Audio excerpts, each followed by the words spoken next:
चलतु सांग मैंने आज पियाजर गोटे बढ़िया मजेदार रेसिपीटे बनैबा। नमस्कार, मुझे राधिका, मोर कुकिंग चैनल रे आपण समस्त को बहुत बहुत स्वागत। ओनियन मसाला बनैबा मु प्रथमे नहीं जाइए आधा केजी धला पियाज। एथिरे आमे धला पियाजर व्यवहार करिबा। नाली पियाजटा बहुत पोड़ी थाए पाटी को।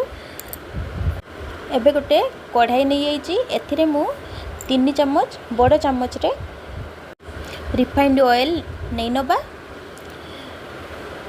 तेलटा गरम होला परे सेथिरे सुखिला लंका 2टा आ गोटे चम्मच जीरा दे दबा आ 2टा मीडियम साइज रो पियाज को मु स्लाइस भाव में लंबा लंबा काटिक नहीं जाइए सेटा को दे दबा।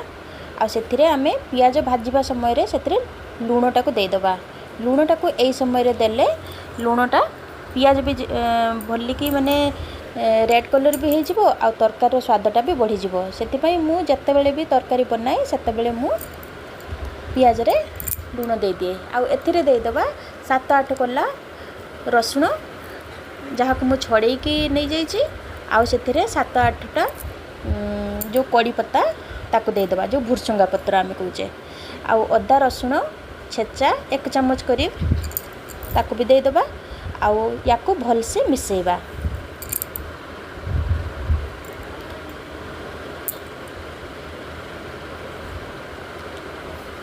तापरे जतिक भी सुखा मसला जमती कि लंका पाउडर, हळदी पाउडर, जीरा पाउडर, धनिया पाउडर, गरम मसाला पाउडर सबू जतिक भी आम पाखरे पाउडर मसाला आमे एथिरे दबा। तो आमे सबू पाउडर मसाला गुड़ाक आ सांगरे मिसेकी भल भाव में गलेबा। आंचटा को ना आमे स्लो रखिबा, नहेले ये जो पाउडर मसाला ये तो पानी दबानी ना, तो ये सबू पोड़ी जिवो।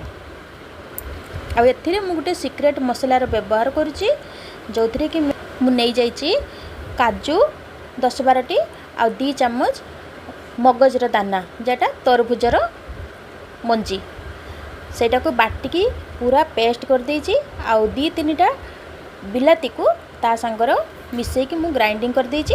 से मसलाटा को एथिरे दे दबा। दे देकी भल भाव में गोलेबा। कम से कम 7 ରୁ 8 मिनिट तक भलिकी ताको गोलेबा।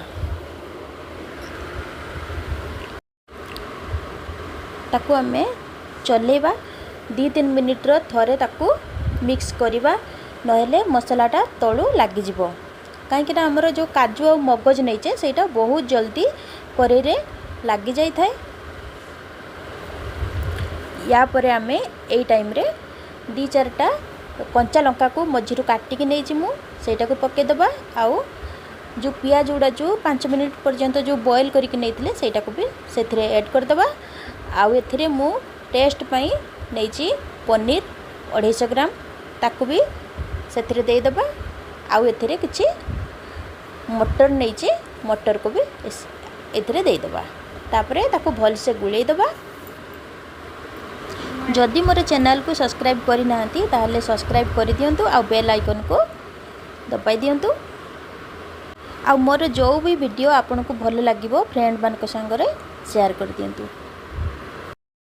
एबे ताको ढाकुणी बंद करिकी 3-4 मिनिट तक घोड़ाई दबा।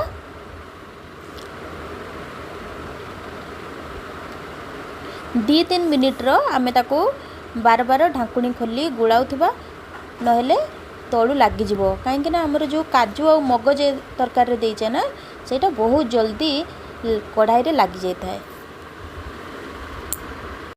जबे भी आपन को धड़ा पियाज मिली जिवो ना सेते बेले पक्का एई भलिया सब्जी आपन घरे बनांतु। समस्ते खाइके आपनकर तारीफ करिवे, आपन देखिबे बहुत स्वादिष्ट बनिवो। एई जो रेसिपीटा मु घर बनैथिली ना मो पिला मन को बहुत पसंद आसिला।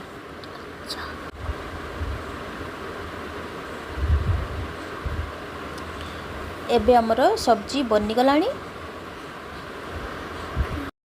अल्प टिके तेंतुली को गरम पानी रो भिगेकी रखी देथिली ताकू मु तार रसटा ये तरकारी दबा कहीं पियाज आउ जो पनीर मटर ये सब थोड़ा थोड़ा मीठा तरकारीटा लगी थाए आ काजू मगज जो देचे आबे टिके तेंतुली रसटा देदेले टिके खट्टा खट्टा लगे आउ हल्का खट्टा आ बहुत टेस्टी लगे खायापी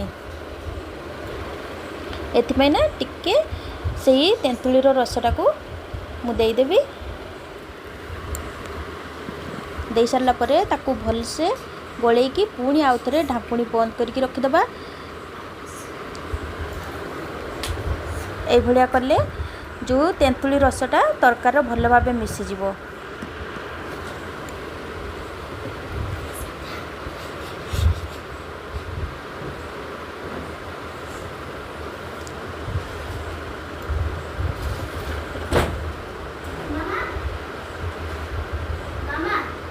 तरकारी टिके लुण कम थिला से टिके लुण देदेली एथिरे आ टिके कस्तूरी मेथी हाथ रे क्रश करिकी ताकू भी देदबा कस्तूरी मेथी पकेले तरकार बास्नाटा बहुत भल आसे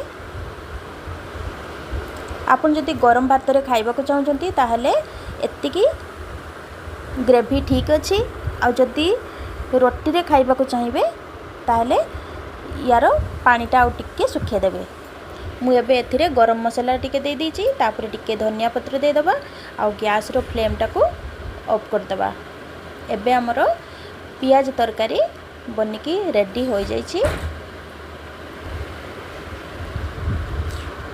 मु तो आज आकु रोटी संगरे खाइबी एतिपई इतरे ग्रेवी कम रखिछि आजिर ये रेसिपी आपन को केमिति लागिला कमेंट बॉक्स रे पक्का लिखंतु थैंक यू।